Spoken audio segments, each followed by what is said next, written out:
Deus, um tempo para ler a palavra, você não tem, ou você não se permite ter. Se desprenda destas coisas enquanto é tempo. Se desprenda destas coisas enquanto é tempo. Se desprenda destas coisas enquanto é tempo. Abra os seus olhos, leia a palavra, busque a Deus enquanto se pode achar. Evangelho segundo escreveu João, capítulo 6, e o versículo 51, diz assim, a Sagrada Escritura: eu sou o pão vivo que desceu do céu. Se alguém comer deste pão, viverá para sempre. E o pão que eu der é a minha carne, que eu darei pela vida do mundo. Somente até aqui, irmãos. Glória a Deus. Ore comigo, como de costume, faço sempre a oração, a fim de que o Senhor abra a porta da palavra a partir deste momento. Soberano Deus e eterno Pai, nós já temos orado, Senhor, rogando a Tua presença, pedindo, Senhor, a Ti que é possível de festa ao nosso meio. Neste momento, Senhor, em que lemos a Tua palavra, a Tua Sagrada Escritura, Senhor, eu quero Te pedir, Senhor, que Tu abras a porta da palavra, que Tu ministres, Senhor, os nossos corações neste momento, porque o Teu Espírito Santo habita em nós, e nós não podemos nada por nós mesmos, Senhor, mas que o Teu Espírito Santo esteja falando conosco, Pai, neste momento.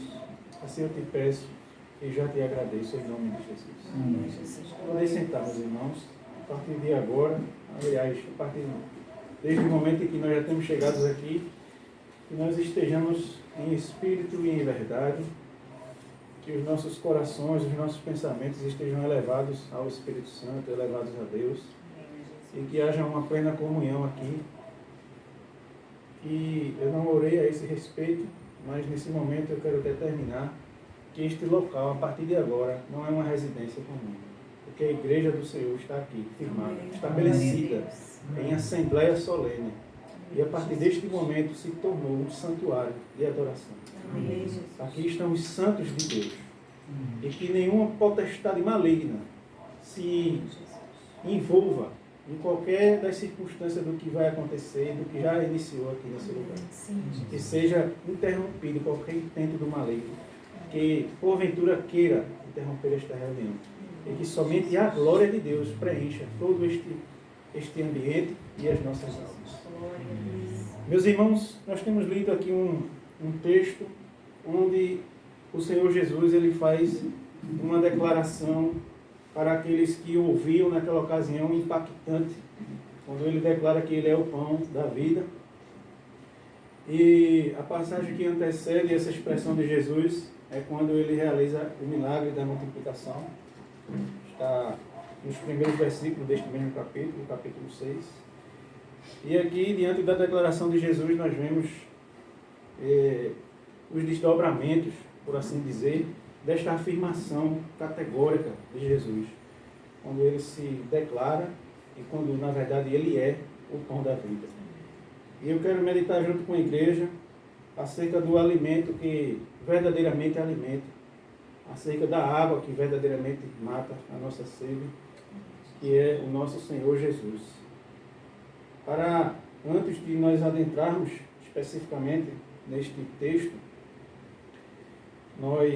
eu convido a igreja para trazer a memória, e a minha intenção não é envolver os irmãos em um momento de emoção, de pura emoção, mas em um momento de envolvimento e de comunhão com Cristo, quando ele declara que ele é o pão da vida. Mais na frente ele vai dizer que nós temos que comer da sua carne, beber do seu sangue. Na verdade, Jesus está afirmando acerca do seu sacrifício, acerca da sua morte, e que, na verdade, ninguém teria que comer da sua carne ou beber do seu sangue, mas fazer a sua vontade. E, meus irmãos, nós estamos diante de um homem que é uma divindade, é o Filho de Deus, é aquele que deixou a sua glória, deixou o seu trono de glória para vir a este mundo, encarnado em um corpo humano, material, para vencer aquilo que nós jamais teríamos condição de vencer. Ele veio para vencer, para esmagar a cabeça da serpente. Ele veio para vencer por nós. Ele veio para nos reconciliar com Deus, o Pai. E, meus irmãos, é profundo nós meditarmos nisso e é necessário nós meditarmos nisto, porque esta nossa caminhada peregrina aqui na Terra, ela é envolvida de muitas situações, de muitas questões. Questões que nós herdamos de nossos pais, a própria cultura em que nós estamos habituados. E se nós não tivermos um discernimento espiritual, nós vamos apenas achar que isso aqui é uma história, nós vamos apenas acreditar que isto aqui é um relato histórico e que de alguma forma isso nos emociona. Mas não é emoção, não é apenas emoção. Não é apenas a gratidão porque Jesus morreu por nós. É olharmos para a nossa condição de miseráveis que nós éramos, decaídos, depravados, totalmente inimigos de Deus, e ainda assim, Deus, na sua infinita graça e misericórdia, Ele olhou para nós e quis ofertar o seu Filho em remissão dos nossos pecados. Em nenhum momento a natureza de Deus ela é modificada, porque Deus ele é 100% amor, mas Ele também é 100% justiça. E para que houvesse a remissão dos pecados, a justiça de Deus precisava ser satisfeita. E esta justiça de Deus foi satisfeita na pessoa de Jesus Cristo. Então Jesus, ele aceitou a convocação de vir a este mundo, ser escarnecido, ser humilhado, ser maltratado, ser mal entendido por causa de mim, por causa de você. Jesus deixou o seu trono de glória para vir a este mundo, para conquistar a nossa vitória, a vitória sobre o pecado. E isto não foi uma tarefa fácil. Jesus precisou aceitar esta convocação. Não estou aqui tentando induzir os irmãos a um pensamento, mas vamos imaginar que Jesus, estando na sua glória, estando já à destra do Pai desde o princípio da criação, e vendo a natureza corrompida, como Ele mesmo testemunhou desde sempre, e ainda assim o Senhor aceitou esta convocação. E com toda a obediência e com todo o temor, Ele veio a este mundo para morrer por nós, para nos ensinar um caminho. E, na verdade, para ser Ele mesmo o caminho. Então, quando nós meditamos na pessoa de Jesus, o mundo mal habituado atribui somente a Jesus a parte boa, a parte do amor. E muitas vezes Jesus é lembrado, em algumas vezes, por conta do calendário festivo. E ele é mencionado, ele é lembrado, mas apenas naquele momento, naquela ocasião, quando na verdade Jesus deve ser o nosso respirar todos os dias. Jesus deve ser aquele que é o centro das nossas atenções todos os dias. A nossa gratidão a Deus jamais será expressada por uma palavra, ou por uma multidão de palavras, jamais. Mas a nossa gratidão a Deus, ela se dá numa vida piedosa, numa vida de fidelidade a Deus, numa vida de reconhecimento por esta graça imerecida, esta graça que nos constrange, esta graça que nos faz estarmos aqui neste momento, alegres na sua presença. Isso não é promovido por absolutamente nada neste mundo. O mundo caminha sedento em busca da paz. Mas quanto custa a paz do mundo? Quanto vale a paz deste mundo? Quão vulnerável é a paz deste mundo? O mundo caminha em busca de alegria, de satisfação. Quanto custa essa satisfação? Quanto custa essa alegria? Quanto custa? Quanto vale esta alegria? E quanto tempo ela dura? Qual o prazo de validade desta alegria que o mundo se preocupa tanto em conquistar? Quanto custa? A alegria da igreja está em Cristo ter morrido uma única vez por cada um de nós. Vertido o seu sangue. Esta é a nossa suficiente alegria. Porque esta alegria nos abre a porta do céu. Aleluia. Nos abre a oportunidade de reconciliação de novo com Deus.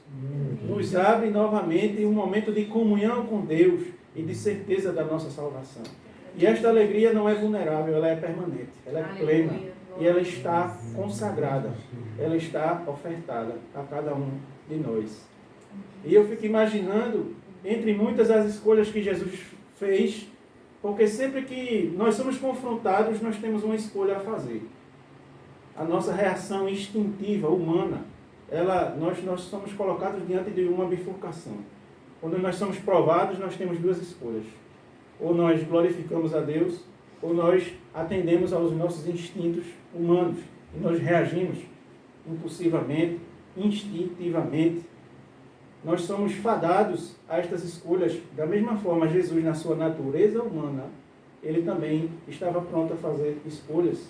Então, quando Jesus era venerado, quando Jesus era adorado pelos milagres que ele fazia, ele tinha uma escolha. Ele sempre se colocava uma escolha em sua mente. Porque aquelas pessoas o adoravam pelas coisas que ele fazia. Mas o olhar de Jesus não estava limitado àquelas circunstâncias. Estava olhando para a sua igreja, para a sua posteridade. O olhar de Jesus não estava condicionado àquilo e aquilo não lhe corrompia. Uma certa vez, neste mesmo capítulo, por conta deste milagre que Jesus fez, muitos daqueles que seguiam a Jesus e viam os prodígios e milagres que Jesus fazia, queriam arrebatá-lo e torná-lo rei naquela ocasião. Mas Jesus fugiu deles. Jesus fez uma escolha. Porque os olhos de Jesus não estavam limitados àquele momento apenas. O olhar de Jesus estava na eternidade, na salvação das nossas almas. E ele não se deixou levar por aquelas circunstâncias momentâneas, mas ele fez uma escolha de ir até o fim por cada um de nós. E eu imagino que entre as muitas escolhas que Jesus fez, imagine Jesus sendo traído, e uma escolha que ele fazia. E Pedro puxa uma espada e fere ali um soldado, e Jesus faz uma escolha. Pedro, se eu quisesse, eu rogava ao Pai, ele mandava uma legião de anjos aqui. E ele encerrava com tudo isso aqui, mas Jesus escolheu ir até o fim. Jesus fez uma escolha de ir até o fim. Jesus tinha uma vocação. Jesus tinha uma missão. E ele estava obstinado a cumprir aquela sua missão. E ele ia até o fim. E eu imagino que quando Jesus ele é julgado injustamente, quando Jesus ouve aquelas pessoas que antes o veneravam, o adoravam, e agora aquelas pessoas estão bradando com ódio no coração, crucifica-o. E aquelas pessoas agora olham para Jesus e Jesus novamente talvez seja colocado diante de uma escolha, ir até o fim ou encerrar com tudo aquilo em face daquela tamanha ingratidão e injustiça que ele estava sofrendo. Mas Jesus escolhe ir até o fim. E eu imagino ainda mais, isso em circunstâncias abstratas, mas vamos agora para circunstâncias materiais. Imagina Jesus sendo chicoteado. Tente ouvir agora o barulho daqueles martelos e aquele prego entrando nas mãos de Jesus. Talvez Jesus olhando para aquele prego afiado entrando nas suas mãos, aquela coroa ferindo a sua cabeça. E ele sendo pendurado em uma cruz. E Jesus escolhia ir até o fim. E ele permaneceu convicto da sua decisão. Ele estava vocacionado a ir até o fim.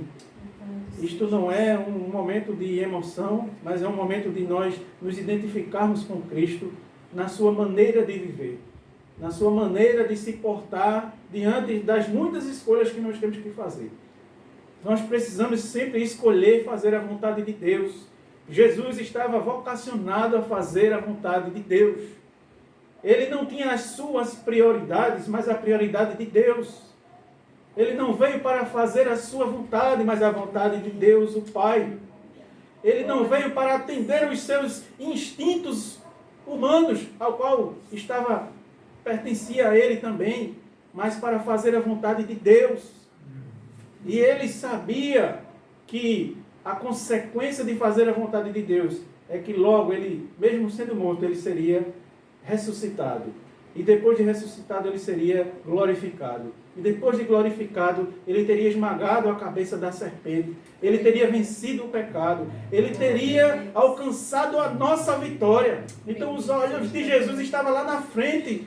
Talvez Jesus pensasse, vai valer a pena tudo isso que eu estou passando. Glória. Vai valer a pena porque eu estou comprando de volta aquilo que sempre pertenceu ao meu Pai, mas que por causa do pecado foi retirado dele.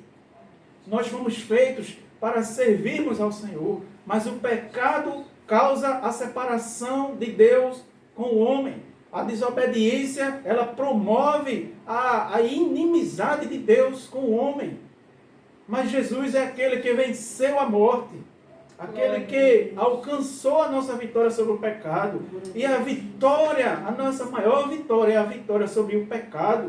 Porque este justo pecado, este terrível pecado que nos separa de Deus, e que por consequência estaria reservado para nós o lago de fogo, o inferno, a separação eterna com Deus.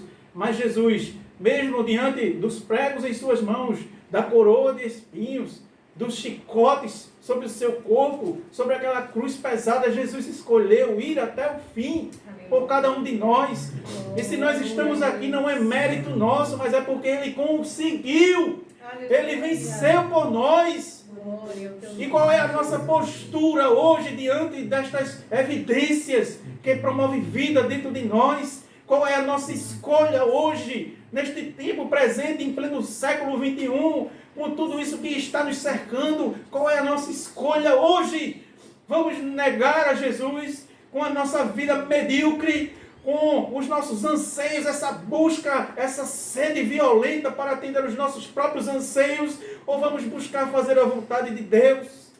Qual é a nossa escolha enquanto igreja do Senhor? Qual é a nossa escolha? Para onde estão voltados os nossos olhos hoje? Para a eternidade ou para este mundo que vai perecendo?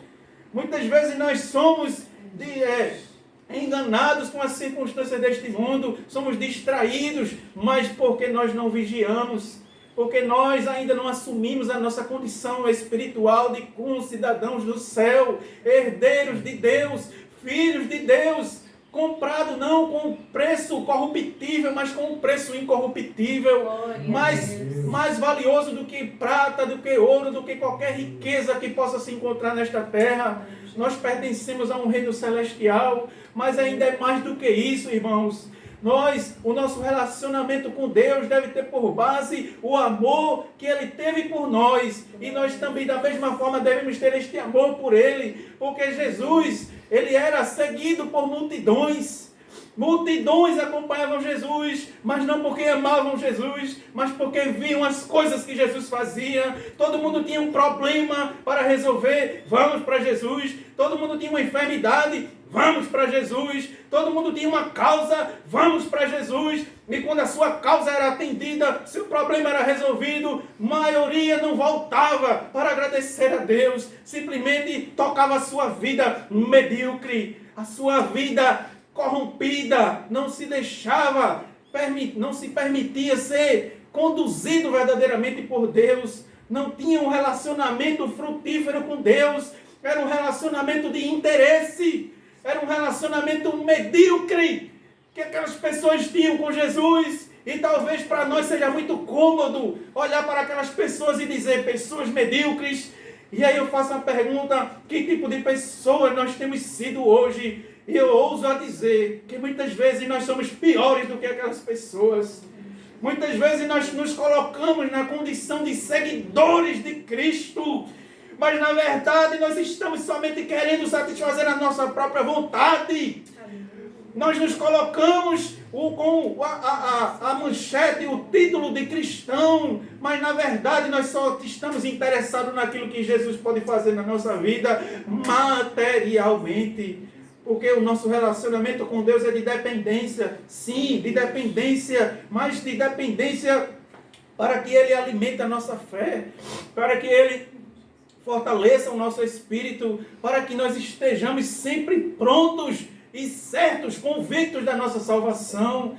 Meus irmãos, minhas irmãs, não é tempo, aliás, nunca foi tempo. Vamos parar com essa ideia de olhar para as circunstâncias nos arredores e dizer, é chegado o tempo. Sempre é tempo de nós ofertarmos o nosso melhor para Deus. Aleluia. Porque se nós meditarmos desta forma, nós só vamos agradar a Deus quando as coisas vão mal na nossa vida. E que relacionamento é esse que a gente tem com Deus? Que a gente só vai aos pés dele, a gente só adora verdadeiramente quando as coisas saem do controle da nossa mente. Que relacionamento é esse? Que a gente só vai para Deus quebrantado, moído, despedaçado, quando as coisas dão errado na nossa vida, quando na verdade o nosso relacionamento com Deus deve ser continuamente, deve ser pleno, porque Ele é o pão da vida. Ele declarou isso: eu sou o pão vivo que desceu do céu.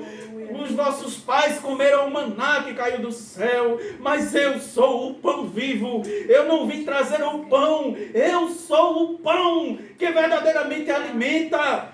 E você está preocupado com as circunstâncias deste mundo. Jesus está dizendo uma verdade aqui, absoluta, que aquelas pessoas não entendiam. Muitos se escandalizaram quando Jesus disse: eu sou o pão, aquele que não comer da minha carne e não beber do meu sangue não pode entrar no reino de Deus. Muitos se escandalizaram, mas era justo eles se escandalizarem, porque os olhos deles estavam voltados para este mundo. Mas Jesus estava falando de uma condição espiritual, de um plano maior, de um objetivo maior, de uma herança maior e melhor do que este mundo. Aqueles homens queriam instituir Jesus como rei naquele momento, mas Jesus é rei hoje, porque Ele morreu e foi crucificado e foi glorificado, e Ele não foi posto rei pelas mãos dos homens, mas pela mão do Deus Todo-Poderoso que criou o céu e a terra. E Ele neste momento é Rei dos reis e Senhor dos senhores. E se Ele é Rei, eu faço a pergunta: nós somos súditos desse Rei? Nós amamos este Rei? Nós buscamos fazer a vontade deste Rei? Ou nós nos relacionamos com Deus, e eu vou repetir incansavelmente, com uma vida medíocre, com os nossos próprios objetivos, com os nossos próprios anseios? Qual é a maneira que nós temos nos portado diante de Deus? Eu digo, irmãos, a maneira ideal para nós nos portarmos diante de Deus é com uma gratidão, é com uma vida piedosa, é com uma vida pedindo a Ele: Senhor, nos auxilia, nos ajuda, Senhor, nesta caminhada, nos ajuda a sermos irrepreensíveis, Senhor. Eu não tenho que pedir mais nada a Ti, porque tudo que eu precisava, Tu já me deste, que é a salvação da minha alma. Eu não tenho coragem de Te pedir absolutamente mais nada, Senhor. Eu não tenho mais nada para Te pedir, somente, Senhor, me ajuda a ser irrepreensível, me ajuda a ser santo, me ajuda a andar, Senhor, sob os Teus passos, me ajuda a andar, Senhor, sob as Tuas pegadas, me ajuda a andar como o Senhor andou. Senhor, me ensina a ter aquela fidelidade que Tu tiveste no meio, Senhor, de tantas provações que Tu passasse. Me ensina, Senhor, a suportar, me ensina a vencer, Senhor, a minha própria carne. Esse é o pedido, Senhor, que eu devo fazer, que a igreja deve fazer. A igreja não tem que se preocupar com as circunstâncias materiais, porque que tipo de fé é essa que nós temos em Deus quando nós nos preocupamos com as circunstâncias deste mundo? Ou nós fazemos um filtro da palavra, porque Jesus mesmo declarou: não vos preocupeis com o que haver de comer ou de vestir, todas estas coisas serão acrescentadas. O Senhor reconhece, o Senhor sabe todas as tuas necessidades. O Senhor sabe de absolutamente tudo. O Senhor reconhece tudo na tua vida. Que tipo de fé é essa que nós temos? E quando as coisas vão mal, nós nos desesperamos. Meus irmãos, minhas irmãs, Jesus é o pão que verdadeiramente alimenta. E este alimento, talvez uma pessoa que não conhece a Deus, ela vai ficar procurando onde está esse pão. Onde está esse pão? Como estes homens, dá-nos sempre deste pão. Mas quando Jesus foi a fundo na expressão, aquelas pessoas disseram: dura é esta palavra, quem pode suportar? Porque Jesus é o pão que alimenta, mas Ele alimenta aquele que renuncia a si mesmo, aquele que renuncia a tudo quanto tem, a tudo quanto é, por amor de Deus, por amor do Senhor Jesus.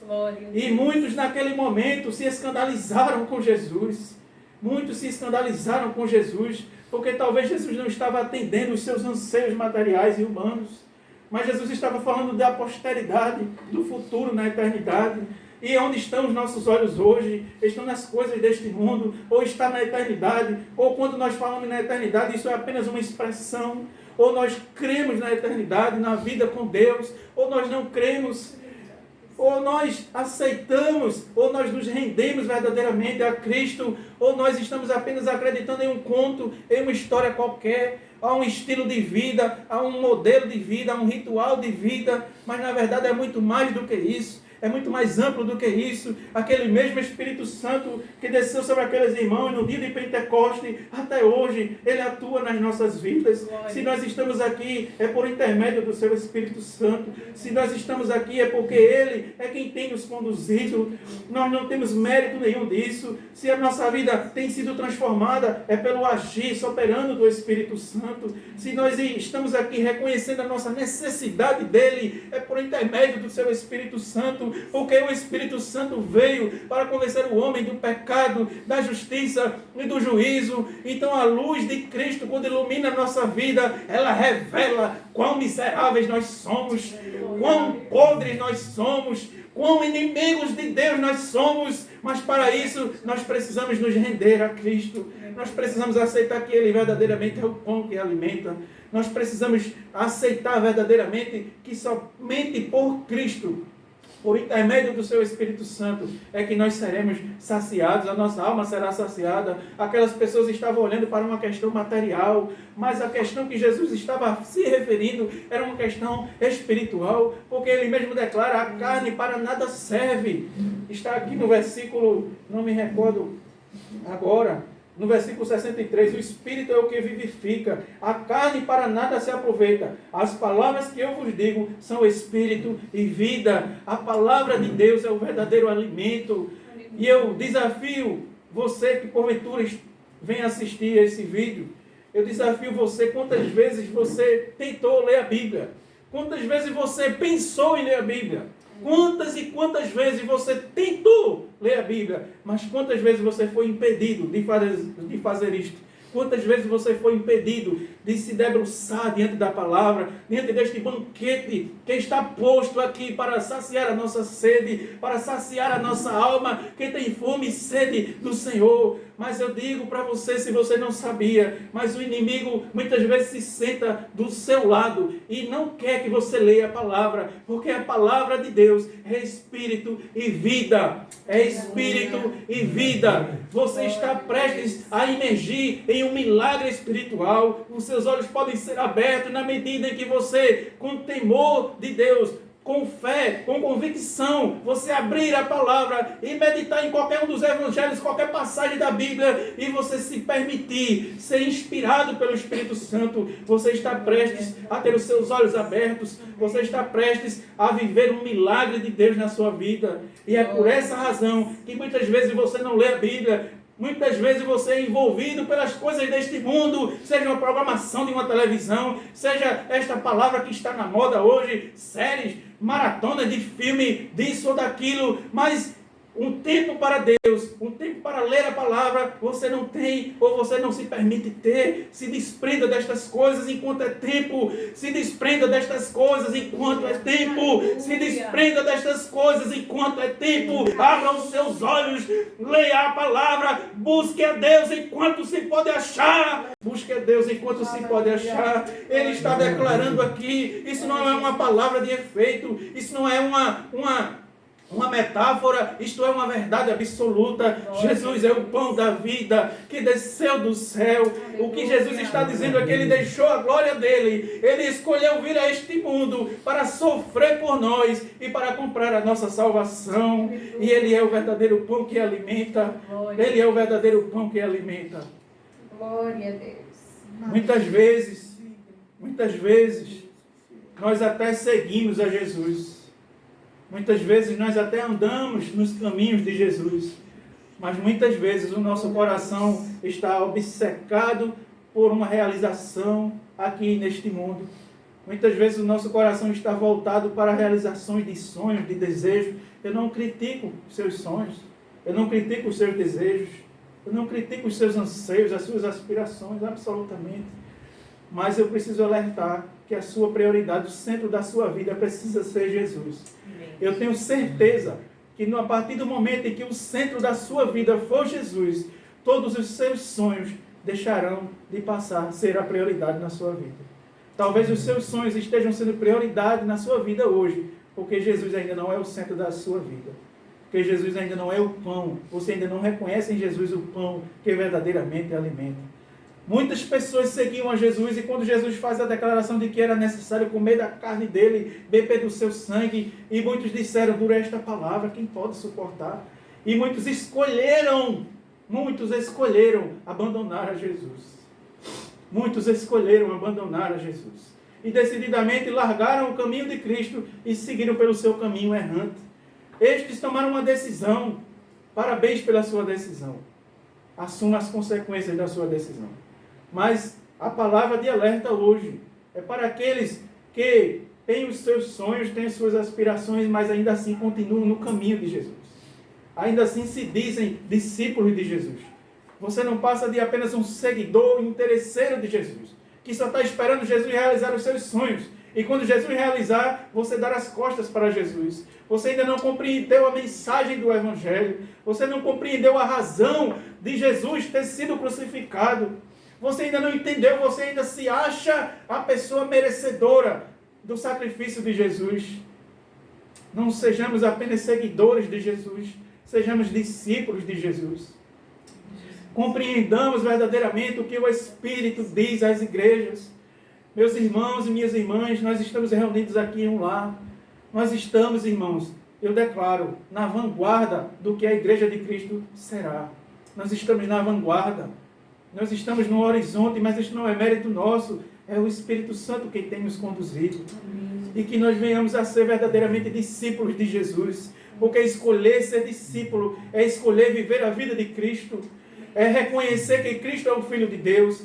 É reconhecer que Ele verdadeiro é o pão que alimenta a nossa alma. É reconhecer nele e ter nele a saciado o nosso anseio maior, que é a sua presença.